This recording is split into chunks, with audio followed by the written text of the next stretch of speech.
Welcome to the Own It Powercast, the place to be when you get serious about making big changes and accelerating growth in your life and in your relationships. Finally create the life you've always wanted, living life on your own terms. Learn how to take your fear and turn it into powerful choices that will create sustained change. Now your host, Mary Baker. Hey everyone, welcome back to the Own It Powercast, the place to come to get what you need to move yourself forward. Hey, it's Mary Baker, and welcome to episode 336, Creating a Life That Actually Fits You.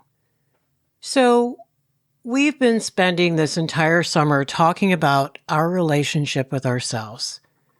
In June, we started with knowing ourselves, like who am I, what do I need, what do I value, where have I lost touch with myself?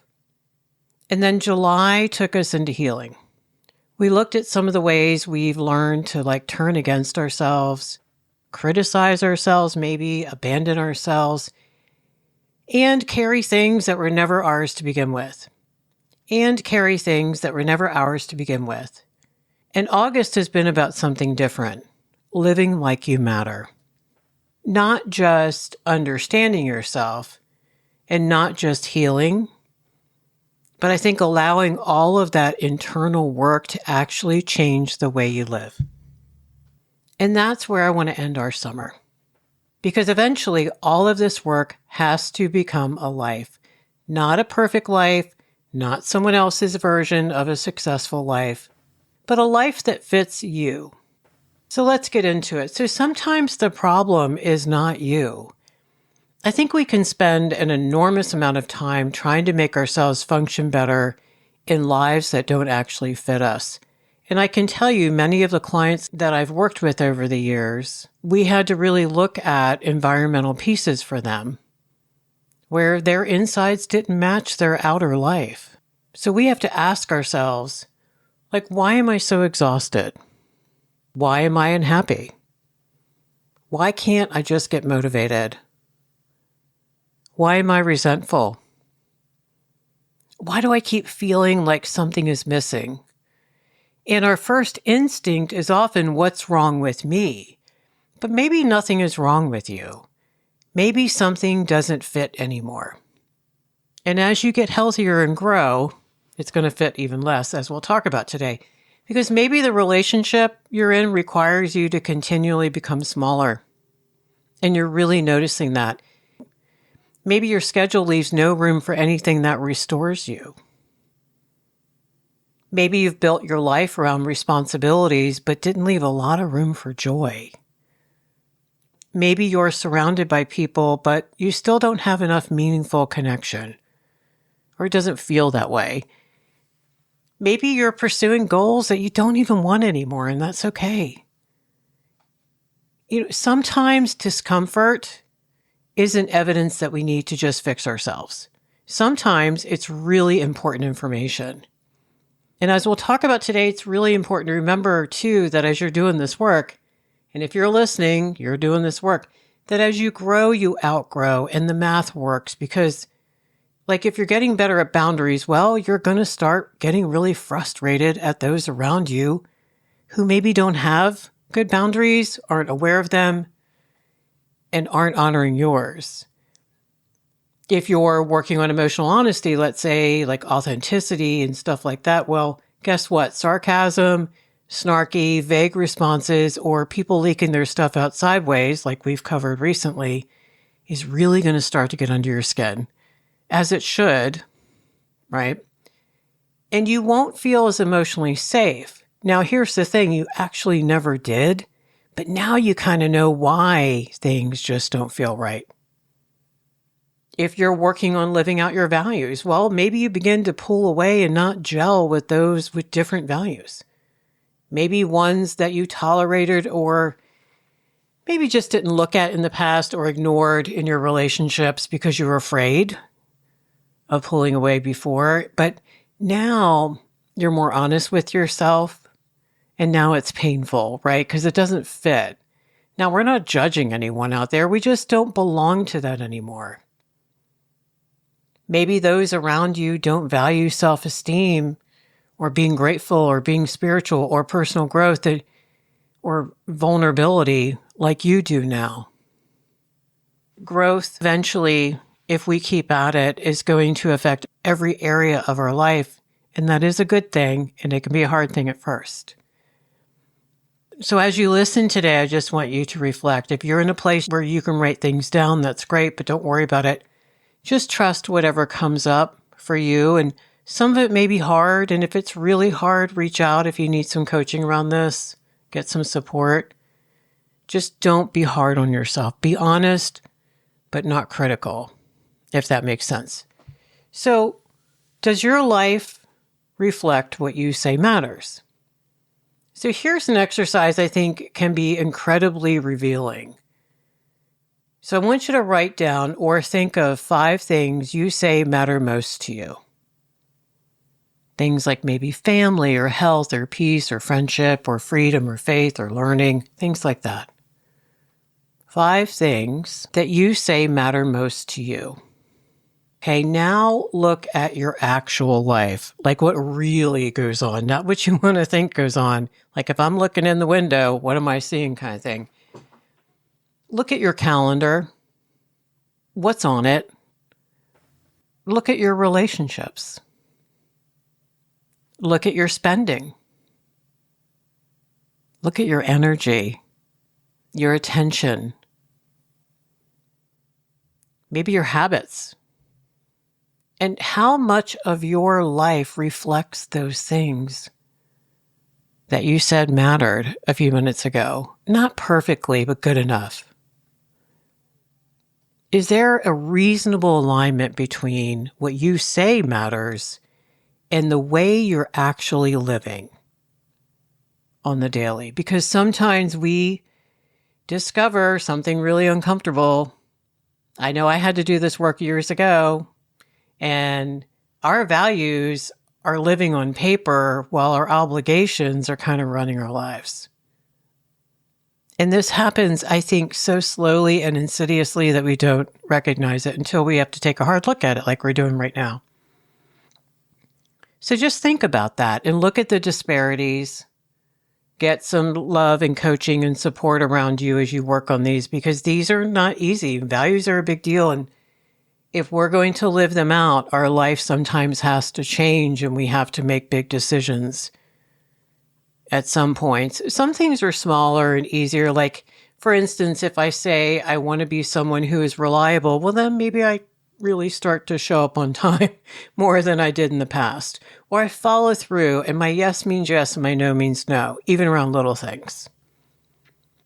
So we just talked a lot about noticing what's wrong, but I also want you to notice what's right.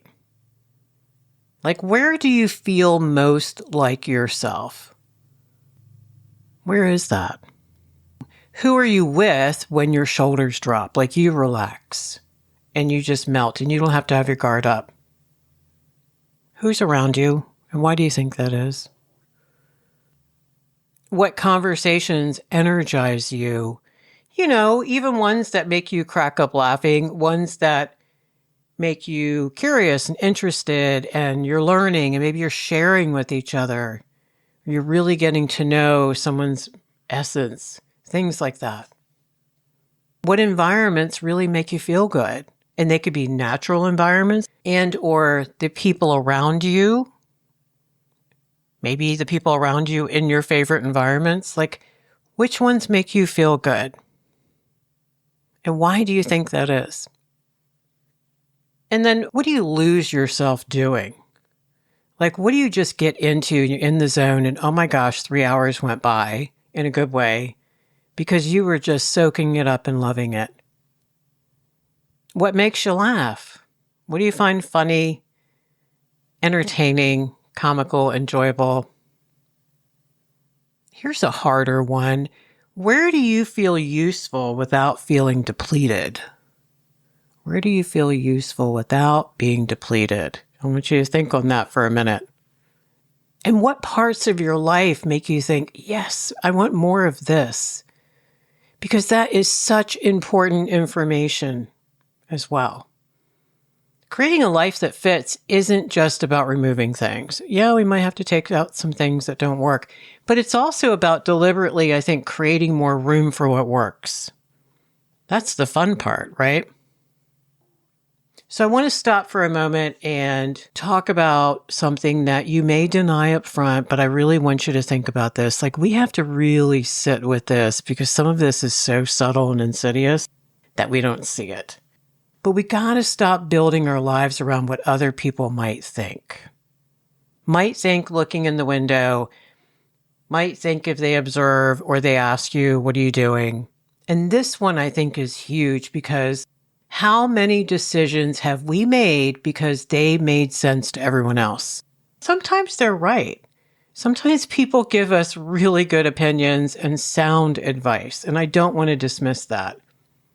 But today we're talking about that sound advice might be sound, but it might not work for you, okay? And some examples of this are the respectable career, of course.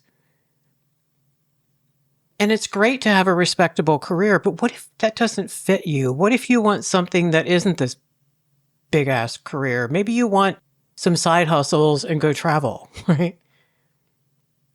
Ooh, here's one. The relationship we were supposed to stay in. Supposed to stay in because that person was stable, had money, was nice and kind, and your family really liked them. Or there was a lot of hope that that would really work out well. Or you're staying for the kids, which I know is hard. You know, a lot of people struggle with that. What about the house we're supposed to want? What if you're supposed to want the big house in the nice neighborhood with the huge mortgage? But maybe you don't really want that. Maybe you don't like to take care of a house. Maybe you want more money to go have fun or travel or create or whatever. The way we're supposed to spend our time. Like, we are so impressionable. Our subconscious is malleable. We talk about that here all the time. And in good ways and bad ways, we are influenced by people around us and what they're doing, what we should do. And sometimes we're kind of unconscious about this. Like, a lot of the work that I did years ago was really getting conscious about what I was doing and saying and why and thinking and valuing and believing and all the things. I had to really take a hard look at that. Some of it, I have to admit, I hadn't really thought as hard about as I should have at first. And I can tell you when I really worked on that and really started creating some congruence there, some alignment, oh my goodness, life felt so much better. Talk about your shoulders dropping. A big one is, what is success supposed to look like? Well, what do you want it to look like? You know, sometimes, again, we don't even realize we're living according to someone else's blueprint because we were, let's face it, afraid to trust ourselves to build our own for lots of really valid reasons and not our fault. It's someone else's blueprint, but we may become miserable inside of it. And living like you matter means being willing to ask, do I actually want this? Not should I want it? Not would other people understand it? Not will everyone approve? Just, does it fit me? Does it fit me? And try to sit with why that just wouldn't fit or doesn't fit me anymore. Come on, we evolve and we change. And the more we get to know ourselves, the more we evolve and change. Like I was talking about my own story. Now, a life that still fits is still going to have hard things, and this is really important. It doesn't mean comfort all the time. It still has a lot of responsibilities. It's still going to have compromise and laundry and bills and hard conversations. It's going to mean loss and grief and sacrifice. And guess what? People you love who occasionally still drive you nuts. Living authentically, I don't think is arranging your life so you never have to do anything you don't want to do. That's not adulting. We know that. So the question isn't, do I like every part of my life? The better question is, I think, can I recognize myself in the life that I'm living? And that's very different. It's very different. So it's not that you wouldn't have struggles, but I don't think it would feel toxic. And I don't think you would be showing all these symptoms of not being okay. Another thing we have to accept is your life just may have outgrown its old shape. Sometimes a life fit us once and then we changed. A relationship changes, children grow up, a career just stops being meaningful. Maybe we did all the things in that career that we wanted to do. I think as our lives change, our priorities definitely shift over time. We heal. We do some healing work. We discover something about ourselves. I think we also become less willing to tolerate certain things, especially as we experience more loving and healthy relationships. I watched clients do that all the time. Like even just my relationship with them can start that process rolling. None of this is necessarily failure. And I think it's important to look at that. Growth changes what fits, like clothes. Like something can have been exactly right for you once and still not fit today. You don't have to hate your old life, in other words, to acknowledge that maybe you've just outgrown parts of it. You can really appreciate what something gave you and still decide it's time for something different. Remember that detachment. Just because this doesn't mean that. It doesn't have to be all or nothing. It can be both, and it can be and. Okay, here's an important part. And I studied this a lot over the years about when people really upheave their life. Don't blow up your life. Just start adjusting it for lots of reasons. Because when people start thinking about authenticity and alignment, it's really easy to do the movie thing and go straight to, I need to quit my job. I got to leave this relationship. I need to move across the country tomorrow. I need to change everything. Maybe you need to do all of those things, but probably not tomorrow. I want you to start smaller. I want you to think what needs more space and what needs less. Who do you want to spend more time with the next couple weeks? What old obligation could kind of disappear? Start thinking about what you've been saying you want to do someday. Another thing you could just start working on by itself is what boundary would make your daily life healthier. These are really good journaling opportunities, by the way. Hint, hint. I want you to think about, what do you miss? What do you miss from your old life? What do you want back? And there might be some really good things back there that just went by the wayside for whatever reasons. And also, just as important, what are you ready to stop carrying? Like what's not yours anymore? And that could be guilt. That could be old beliefs. It could be a lot of tangibles and intangibles that you're carrying around. You'll know because it'll show itself to you. So we want to remember, like we talk about here all the time, small adjustments compound. And it actually, and I was talking to a client about this very thing today, how we're making small adjustments in her life and she can metabolize them a lot better, especially if you have any trauma in your past. Don't re-traumatize yourself. Just do a little bit at a time, and then you gather the data as you go and you feel it out and you tweak it and you make it yours and you make it better for you a little bit at a time. Because you don't necessarily create a life that fits by blowing up the one you have. You create it, I think, through like hundreds of choices that increasingly reflect who you are.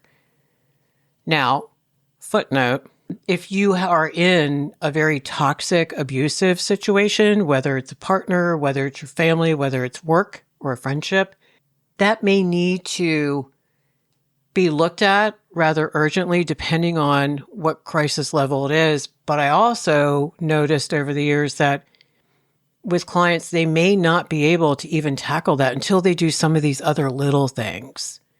Like spending more time every week with that healthier friend is going to empower them. Taking care of their health is going to empower them. Saving a little bit more money, like things like that. So both can be true. Okay. So we started this summer asking you to know yourself. And then we talked about healing your relationship with yourself. Then we began practicing what it means to live like you matter. And now I want you to ask, if I truly honored the person I've become, what would I create more room for in my life? I'll say that again. If I truly honored the person I've become, what would I create more room for in my life? That's your next step. Not necessarily reinventing yourself, although maybe you will, and not becoming somebody better, but just making your actual life feel more hospitable, right, to the person you already are, so that your insides feel like they match your outsides just a little bit more. And maybe that's what all this work really ultimately comes down to: knowing yourself, healing what needs healing over time, honoring, this is important, honoring what you discover, and then building accordingly. What does that look like? I think it looks like choosing relationships where you can actually breathe and be yourself. It means creating boundaries around what matters. It means spending time with people who allow you to be yourself and you feel safe. It means letting your values influence your decisions and they make your decisions a no-brainer. It means making room for joy. We need to do more of that. It means asking for what you need and saying no to what continually costs you so much. It means changing your mind when, guess what, something just no longer fits. I don't think you need a life that looks impressive from the outside. I think you need one you can actually inhabit. One where you more and more often recognize yourself over time. Because the goal was never simply to know that you matter, because you already did. Eventually, you just have to build a life that reflects it. So today, we talked about how we've spent the summer learning how to know ourselves and heal and really look at honoring who we are. But eventually, all that internal work has got to show up. It's got to show up in our relationships, in our schedules, in our priorities, showing up in our boundaries, in our communities, and especially all the choices we make about how we want to live. And so as we close out this summer of you, we're exploring what it means to create that life that actually fits the person that you are today. And that you don't really need to blow everything up or reinvent yourself, but you may need to start paying attention to what fits and just what doesn't fit anymore. Thank you so much for hanging out with me today and all summer. I love watching each of you grow, and I love when you reach out and share with me how that's going, even if you're struggling. And even if you can't sign up for coaching, just reach out. I want to know how you're doing. I'm here for you. All right, so you know what to do. Pay it forward. Keep focusing on you, and I'll see you next time.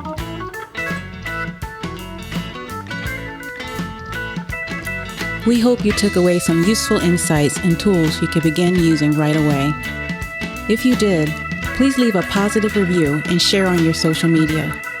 Because could you imagine if everyone in your life really got it together? Remember, own it now, so you can really own it later.